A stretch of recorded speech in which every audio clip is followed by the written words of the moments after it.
더마카와 함께 시선 집중의 문을 열겠습니다. 어서 오세요. 네, 안녕하세요. 더마카입니다. 오늘도 삐딱선 정신에 입각해서 주요 뉴스 챙겨드릴 텐데요. 아침 인사부터 챙겨드리겠습니다. 흥부님, 저는 매일 아침 광안리 해변을 걸으면서 듣고 있습니다. 오늘도 시선 집중할게요. 라고 올려주셨습니다. 이 추운데 걸으세요? 광안리 해변은 좀 괜찮은가요? 해변이면 아무것도 없으니까 바람이 더 거셀 텐데. 그러게요. 더 추우실 텐데. 아무튼 건강관리 잘하세요. 네. 꽁꽁 싸매고 나가세요. 네. 반면에 우종남님, 네. 좀처럼 얼지 않는 섬진 강가에 제법 넓게 얼음이 얼었습니다. 노고단에 쌓인 하얀 눈도 멋있고요. 코끝이 쨍하게 추운 아침, 커피 내려서 제 입에 털털 구수한 멘트 기다리고 있어요. 라고 보내주셨네요. 커피보다는 제첩국 국물인데. 아, 섬진강. 예, 그쵸, 그쵸. 네, 넘어가요. 네. 네, 이렇게 부산과 섬진강을 좀 만나봤고 나라사랑님, 단골 촌설님이신데요. 오늘도 시선 집중의 완벽을 느끼러 찾아왔습니다. 라고 올려주셨어요. 네, 저거 언제 끝나나 모르겠어요. 네. 제이비, 오늘도 완벽을 좀 찾아주시나요? 네, 빨리 내려주세요. 네. 제이비타임즈 오늘 주목할 첫 번째 뉴스 어떤 겁니까? 국민의힘이 부정선거 관련 특별법 발의를 준비하고 있다라는 보도가 나왔습니다. 법안의 정식 명칭은 국론 통합을 위한 대한민국 선거와 투개표 시스템의 건강성 점검과 보완을 위한 특별 법안 이렇게 되어 있다고 하는데요. 와, 기네요 이름이. 그냥 부정선거 점검 특별법 이렇게 부르면 될 것 같은데 선거 및 투개표 시스템 점검을 위한 특별점검위원회를 설치하고 상임위원 3명을 포함한 9명으로 위원회를 구성을 하는데 상임위원은 국회의장 1명, 여당 1명, 야당 1명 이렇게 추천을 한다. 이런 내용이고요. 활동 기간은 1년에 필요할 경우 3개월을 연장하도록 하고 자, 무엇을 점검할 것이냐. 어떤 선거. 자, 2020년에 있었던 21대 국회의원 선거, 그다음에 2022년에 있었던 20대 대통령 선거, 그다음에 22년에 있었던 지방선거, 그다음에 24년에 있었던 국회의원 선거 등 최근 5년간 치러진 선거를 우선 조사 대상으로 한다. 이런 내용입니다. 박수민 의원이 대표 발의하기로 하고 현재 서명을 받고 있는데 국민의힘 의원 5명이 서명을 했다고 합니다. 박수민 의원은 원내 대변인이기도 하잖아요. 그렇습니다. 일단 여당이 이런 법안을 발의한다? 논란이 좀 있을 것 같은데요. 짚어야 할 점이 한두 가지가 아닌데요. 국민의힘이 장외의 음모론을 원내 의제로 끌고 들어온다는 점이 적절하냐라는 논란 불거질 것이고요. 특별점검위원회를 꾸린다고 해서 수사와 재판 과정에서 이루어진 검증을 넘어서서 더 정밀한 검증을 할 수 있겠느냐라고 하는 의문도 제기될 가능성이 높습니다. 한데 이거보다 더 근본적인 문제가 있습니다. 자, 법안 명칭이 국론 통합을 위한 특별법이라고 지금 되어 있다는 거 아니겠습니까? 네. 근데 정말로 국론 통합이 되겠느냐 이걸 지금 살펴봐야 되는 거 아닙니까? 결론부터 말씀드리면 가능성은 거의 제로다. 저는 이렇게 보는데요. 자, 100번 양보해서 국민의힘의 발상을 그냥 이참에 점검을 해서 털고 가자라는 것쯤으로 한번 이해를 한다고 칩시다. 그러면 정말로 털고 갈 수 있는지 이거를 좀 따져봐야 되는 거 아니겠습니까? 털고 갈 수가 없다라는 게 제 판단인데요. 부정선거 음모론은 이미 사실의 영역을 넘어서 믿음의 영역으로 진입한 상태입니다. 음모론을 맹신하는 사람들에게 점검은 오로지 확인, 즉 부정선거가 있었음을 확인하는 과정이 되어야만 인정이 될 거라는 겁니다. 그렇지 않으면 엄마 음모론에서 자식 음모론이 오히려 잉태가 될 것이다. 무슨 이야기냐? 부정선거 점검도 음모에 의해서 왜곡됐다는 음모론이 또 나올 거다. 이렇게 전망하는 게 상식적이지 않겠느냐는 말씀입니다. 네, 목성님이 첫 아이템부터 꽉 막히네요. 라고 보내주셨고 네. 경호날다님은 그렇게 아니라고 해도 참나 쓸데없는 짓 아닌가요? 내란 특검법이나 통과시켜야 되는 시점 아닙니까? 라고 좀 꼬집어 주셨고 네. 또 어떤 촌철님은 이 정도면 이건 종교의 영역이 된 거 아니냐. 그러니까 믿음의 영역으로 넘어갔다고 말씀을 드렸잖아요. 네. 특별법 얘기 나온 김에 민주당에서는 명태균 특검법 카드를 꺼냈습니다. 민주당 원내 관계자가 이렇게 말했습니다. 이 김건희 특검법에서 명태균 의혹만 떼서 특검법을 발의할 생각도 하고 있다. 명태균 특검법은 김건희 여사도 수사 대상에 포함되어 있지만 명 씨나 지난 선거 의혹에 더 초점을 맞추고 있다. 이렇게 말했습니다. 그래서 경우에 따라서는 명태균 특검법을 발의해서 통과시키는 이런 행보에 나설 수도 있다라는 얘기를 지금 한 건데요. 짚을 점은 딱 하나입니다.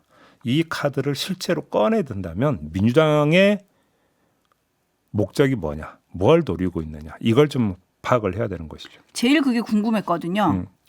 자, 김건희 특검법의 수사 대상 가운데 하나가 명태균 의혹이었습니다.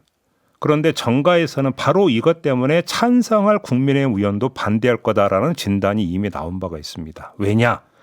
특검이 명태균 의혹을 파는 순간 그 칼은 국민의힘 전체를 휘저을 게 뻔한데 누가 찬성하려고 하겠느냐? 헌데 이 수준을 넘어서 아예 명태균 특검법만 따로 떼어 추진한다? 그러면 국민의힘을 휘젓는 수준을 넘어서 조기 대선 구도를 완전히 틀지어버릴 수도 있습니다. 왜냐하면 명태균 의혹에 지금 딸려서 이름이 거론되는 국민의힘 대선 주자급 인사들이 한두 명이 아니지 않습니까?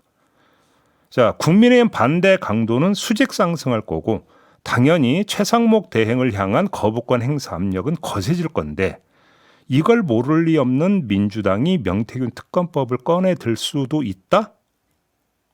그럼 이걸 어떻게 해석을 해야 되냐라는 겁니다. 그러니까요. 자, 통과보다는 다른 무엇을 겨냥한 것으로 보는 게 오히려 현실적이지 않을까 이런 생각을 하게 되는데요. 네, 그게 뭔데요? 아젠다 전환이라기보다 아젠다 보강이라고 표현하는 게 더 맞을 것 같은데요. 보강. 자, 12.3 내란 이후 민주당이 2달간 이어온 공세가 지금 한풀 꺾이는 경향을 보이고 있습니다. 윤석열 대통령 구속 이후 여론의 관심도 떨어지는 추세이고 탄핵 심판과 재판이란 사법심사 단계로 넘어가면서 민주당 주도의 폭로전도 한계를 보이고 있는 상황입니다. 자, 오히려 국민의힘과 보수층의 이재명 대표 공격 고삐가 당겨지고 있는 형국이기도 하고요. 자, 이런 상황에서 민주당 주도의 여론전 그리고 보수층 교란을 위한 카드로 명태균 특검은 아주 좋은 카드다. 이렇게 내부적으로 판단했을 수가 있다는 겁니다. 박범계 의원이 명태균 씨를 접견하고 와서 윤석열 대통령이 12.3 내란을 일으킨 이유는 황금폰에 이른바 쫄아서라고 이렇게 전한 바도 있지 않습니까? 이 말은 내란과 명태균을 이어가려는 징검다리 같은 말이다. 이렇게도 해석할 수 있는 것이겠죠. 자, 나머지 부분에 대해서는 오늘 마침 남상권 명태균 씨 법률 대리인인 남상권 변호사의 인터뷰가 예정이 돼 있습니다. 여기서 한번 소화를 해보도록 하겠습니다. 네, 어쩌라고 님이 너희들 꼼짝마 이건가요? 라고 좀 올려주셨는데 여기에 대해서 명태균 씨가 어떤 입장을 냈을지 좀 궁금합니다. 남상권 변호사의 인터뷰에서 이어가도록 하고 네. 민주당이 또 차선책으로는 해병대원 특검법 재발의도 좀 고민하고 있다. 이런 보도도 있더라고요. 그러니까요. 아무튼 여기서는 자, 명태균 특검법이나 최상병 특검법은 결국은 이 특검을 고리로 누구와 연결이 됩니까? 윤석열 대통령과 연결이 됩니다. 그런 점에서 제가 아젠다 보강의 차원이다라고 말씀을 드린 게 바로 이 측면 때문인 겁니다. 네. 잠시 후 3부에서 인터뷰도 시선 집중해 주시고요. JB타임즈 다음 주목할 뉴스는 어떤 겁니까? 자, 윤석열 대통령과 이른바 사령관들 간의 통화. 그래서 의원 끌어내라는 지시가 있었느냐 없었느냐가 계속 관심사가 되고 있지 않습니까? 네. 관련해서 동아일보가 이진우 전 수방사령관 관련 수사 기록을 입수해서 오늘 보도를 했는데요. 비상계엄 당일 이진우 당시 사령관을 수행한 수방사 장교 A씨로부터 이진우 전 사령관과 윤석열 대통령이 4차례 통화하는 내용을 들었다라는 진술도 확보를 했고 그의 기초에서 두 사람 간 어떤 통화 내용이 있었는지가 수사 기록에 담겼다라는 건데요. 어떻게 그러면 이 장교는 들을 수 있었느냐? 계엄 당일에 카니발 차량에 이진우 사령관과 동승을 하고 있었었는데 윤석열 대통령과 이진우 사령관의 통화 이제 차내 안에 있다 보니까 자연스럽게 들을 수 있었다. 이런 이야기가 되는 것 같습니다. 그래서 어떤 내용이었는지 지금부터 추려서 전해드리겠습니다. 모두 4차례 통화가 있었다는 건데요. 네. 첫째, 병력들이 국회에 진입하기 전 윤석열 대통령이 처음으로 이진우 사령관에게 전화를 걸어왔다고 합니다. 현 상황을 묻는 윤석열 대통령에게 이진우 사령관이 경찰들이 군도 못 들어가게 막고 있다. 그래서 제가 담 넘어 들어가라고 지시했다. 이렇게 보고를 했다라고 합니다. 이게 첫 번째 통화 내용이었다고 하고요. 두 번째 통화는 국회 본회의장으로 집결하는 국회의원 수가 늘고 있던 상황에서 이루어졌다고 하는데 윤석열 대통령이 아직도 못 들어갔어? 라고 묻자 이진우 사령관이 국회 본관 앞까지 갔는데 사람이 너무 많아서 진입하지 못하고 있다고 대답을 했다고 합니다. 그러자 윤석열 대통령이 본회의장으로 가서 4명에서 1명씩 들쳐업고 나오라고 해 라고 지시를 했고요. 이진우 사령관이 알겠습니다 라고 답변을 했다라는 게 두 번째 통화 내용입니다. 자, 세 번째 통화는 윤석열 대통령이 아직도 못 갔어? 뭐 하고 있어? 라고 목소리를 높였다고 하는데요. 이진우 사령관이 사람이 너무 많아서 본회의장 문에 접근을 못한다. 문을 부수기가 불가능한 상황이다. 이렇게 보고를 하니까 윤석열 대통령이 총을 쏴서라도 문을 부수고 들어가서 끌어내 라고 재차 지시를 했고요. 이진우 사령관이 충격을 받은 듯 바로 대답하지 않자 윤석열 대통령은 큰 소리로 라고 다그치기까지 했다라는 게 세 번째 통화 내용입니다.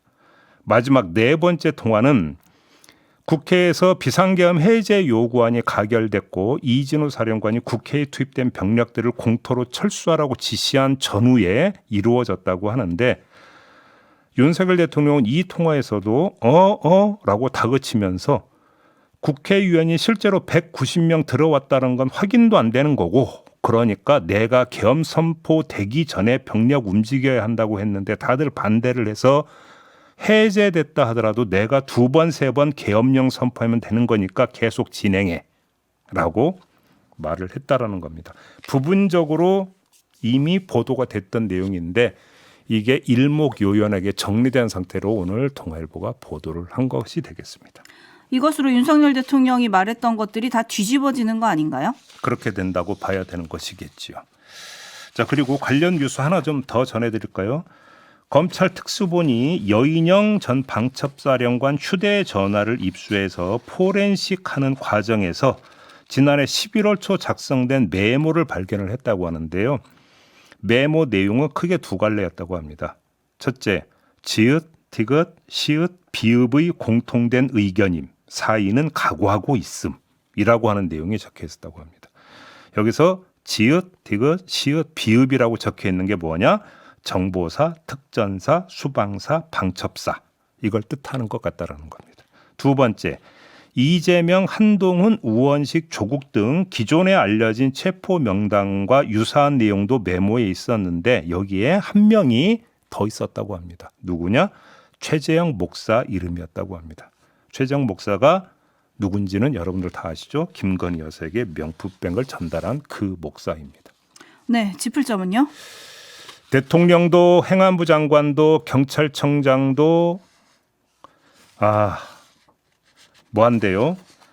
그 얘기는 좀 이따 하고. 네, 내란을 모의한 시점이 지금 11월 초라는 게 확인이 되는 메모인 거죠. 그리고 최재형 목사 이름이 포함된 것 이것도 좀 중요해서 봐야죠. 결국은 체포 그렇죠. 대상에 윤석열 대통령의 사감이 짙게 배인 체포 명단이었다. 이 점도 봐야 되는 건데 자, 이 대목에서 삐딱선을 한번 타봅시다. 그건 그것대로 정리를 하고 네. 사인은 각오하고 있음이라고 적혀 있지 않습니까? 각오. 네. 각오가 뭘 뜻하는 걸까요? 뭘까요? 상식적으로 추정하면 일이 잘못되더라도 감수할 것이다라는 뜻을 지금 담고 있는 게 각오라고 하는 두 글자의 단어 아니겠습니까? 그런데 내란 실패 후에 보여주는 모습이 과연 각오했던 사람들의 모습일까를 한번 되물어 보고 싶습니다. 각오는 둘째치고 군인 정신에 입각한 모습을 보이고 있는 걸까에 의문부호를 달아야 될 것 같은데요. 그런 모습을 찾아보기 힘들다.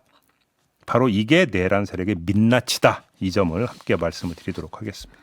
네, 그리고 JB가 그 12월 3일 밤에 대통령과 이진우 전 수방사령관의 4차례의 통화 내용을 쭉 앞에서 정리를 해주지 않으셨습니까? 네. 거기에 대해서 5618님, 이진우 사령관과 그 수행 장교가 탔다는 카니발 블랙박스를 빨리 확보해야 되는 거 아니냐. 그러면 좀 빼박이지 않겠냐라고 보내주셨고, 윤석열 대통령이 응 이러면서 다그쳤다는 거 아니에요? 네. 였나요? 예. 네, 해움님이 그것이 바로 그의 트레이드 마크였던 경로였군요. 네. 라고 또 꼬집어 주셨네요.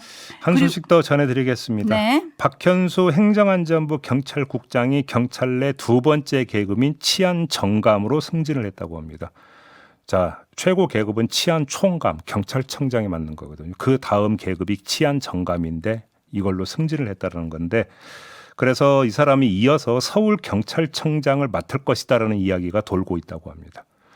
자, 박현수 치안정감은 대통령직 인수위원회와 국정상황실에 파견 나가면서 초고속 승진을 했던 인물이고요. 이상민 장관 직속 행안부 경찰국장까지 지낸 사람입니다. 그래서 야권이 지금 강하게 반발하고 있는데, 한마디로 윤석열 코드 인사, 보온 인사 아니냐, 이렇게 지금 비판을 하고 있는 겁니다. 네, 그리고 이 사람은 지금 12월 3일 계엄 전후에 조지호 경찰청장, 이상민 전 행안부 장관과 수차례 통화를 했는데 그 내용에 대해서 명확하게 해명이 안 됐다. 이 내용도 좀 논란이 되던데요. 이게 지금 문제인 게요. 지난해 12월 3일 바로 그날 밤 오후 10시 31분에 조지호 당시 청장과 약 15초간 통화를 했고요. 계엄 선포 그러니까 이때가 바로 계엄 선포 약 8분 뒤였습니다.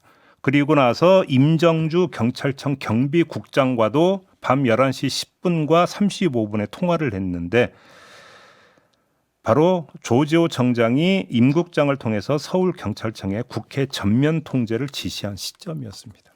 이것만이 아닙니다. 다음 날 12월 4일 새벽 1시 12분쯤에도 조지호 청장과 2분 50초간 통화를 했고요.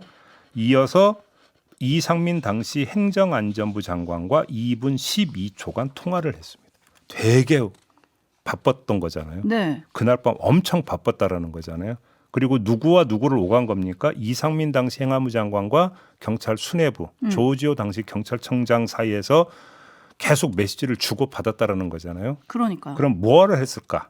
이게 지금 풀려야 되는 건데 아직 이게 지금 수사가 안 나오고 있는 겁니다. 그렇습니다. 물론 경찰국장이라는 자리가 행안부 장관이 경찰청장에 대한 지휘 감독에 관한 사항을 수행하는 자리라고 하더라도 이날 왜 이렇게 바쁘게 통화를 했는지는 명확히 밝혀져야 되는 거잖아요. 근데 이게 지금 아직까지 수사가 제대로 이루어지지 않았고 규명이 되지도 않았는데, 그랬는데도 지금 승진을 했고 서울 경찰청장으로 만약에 부임을 한다? 이걸 누가 납득할 수 있겠느냐라는 거고요. 여기서 그러면 하나만 더 들어가 보죠. 그래서 이 사람이 정말로 서울 경찰청장이 됐다고 한번 가정을 해봅시다. 그러면 그 뒤에 어떤 상황이 벌어질까? 저는 이게 궁금한데요. 예를 들어서 이 윤석열 대통령 체포영장 집행 단계에서 만약에 이 박현수 치안정감이 서울 경찰청장을 맡고 있었다고 한번 가정을 해봅시다. 그럼 어떻게 했을까요, 이분은? 이 얘기를 왜 묻는 거냐? 지금 윤석열 대통령 극렬 지지자들이 여기저기서 계속 집회 시위를 열고 있고, 서부지법 폭동 사태의 경우 경찰이 사전 예방책이 허술했다는 지적이 지금 나오고 있습니다. 그렇지 않습니까? 질서 유지에 있어서 경찰의 역할이 그 어느 때보다도 지금 중요하게 강조되고 있는 상황인데, 내란 당일의 행적이 어땠는지도 모호하고, 거기다가 윤석열 정부에서 초고속 승진을 했던 인물이 서울 경찰청장을 맡는다? 그러면 경찰이 어떻게 나오겠느냐? 저는 이게 우려를 좀 얹어가지고 심히 궁금하다. 이런 말씀을 드리는 거예요. 네, 촌철님들도 좀 우려가 많으신데요. 루카스님이 이런 거는 전형적으로 돌아가는 패턴이죠 라고 좀 꼬집어 주셨고, 데이지님은 증거 인멸을 위한 승진인가요? 라고 물음표 보내주셨고, 뚱식이 엄마님은 내란은 진행 중인 것 같습니다 라고 좀 꼬집어 주셨고, 일리님 이 와중에 근데 누가 인사를 하는 겁니까? 라고 물어주셨는데, 바로 그게 문제인 거죠. 만약에 서울경찰청장 임명장까지 받는다. 그러면 그 임명장을 누가 주겠습니까? 대통령 권한대행이 주는 것이겠죠. 그렇죠. 그런데 형식적 임명권조차 제대로 행사하지 않았는데 이걸 또 그런데 임명장을 준다? 그러면 이게 앞뒤가 맞는 거냐라는 얘기는 당연히 따라 붙는 거 아니겠습니까? 최성목 등이 뭐라고 대답을 할까요? 그거에 대해서. 나랑은님은 와, 이 뉴스가 알수록 괴롭습니다. 외면하고 싶어져요.라고 좀 꼬집어 주셨네요. 그런데 이럴수록 좀 더 바짝 정신 차리고 계속 상황을 좀 주시를 해야 된다. 이런 말씀도 함께 드리도록 하겠습니다. 네, 오늘도 국회에서는 청문회, 헌재에서는 변론이 열리죠. 거기도 시선 집중해야 할 것 같습니다. 네, 자 마무리하겠습니다. 더마카 수고하셨습니다. 고맙습니다.